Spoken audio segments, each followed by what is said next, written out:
ఎడారిలో సెలయేర్లు. ఆగస్టు 9. నీ వలన బలమునందు మనుష్యులు ధన్యులు.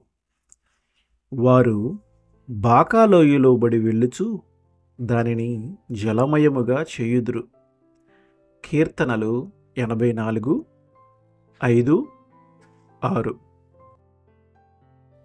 తేలిక హృదయాలతో ఉల్లాసంగా ఉన్న వాళ్లకు ఓదార్పు కలగదు. మనం అట్టడుగుకి వెళ్ళిపోవాలి. అప్పుడే దేవుని నుండి వచ్చే అతి ప్రశస్తమైన బహుమానం ఓదార్పును మనం పొందగలం. అప్పుడే ఆయన పనిలో ఆయనతో సహకరించే వాళ్ళం కాగలం.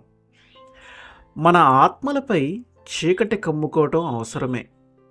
ఇలా రాత్రి అయినప్పుడు, ఆకులు ముడుచుకున్నప్పుడు, పూరేకల్లో సూర్యకాంతి తలతలలేమీ లేనప్పుడు లోటు మాత్రం ఉండదు. ఎందుకంటే రాత్రి ముసుగులో పరలోకపు తుషార బిందువులు కురుస్తాయి. ఇవి సూర్యుడు లేనప్పుడే వర్షిస్తాయి. శోకపు లోయలో బాధల దారిలో వెళ్తుంటే దేవుని ఓదార్పు తోడై నన్నెత్తి పట్టింది. భూమికి కావాలి సూర్యకాంతి, మేఘాల జాడలు. మనకీ కావాలి వెలుగునీడలు. అందుకే కొలిమిలో తప్పనిసరిగా కాలాలి. కష్టాల గుండా నడుస్తుంటే నడిపించే చెయ్యి మనకి ఆదరణ. ఆయన పంపే శోకాలు, వేదనలు కృపలో ఆయన నేర్పే పాఠాలు. ఆయన కలుపు తీతకి బెదిరిపోకు. ఇది మన మేలుకేనని రైతుకి తెలుసని మర్చిపోకు.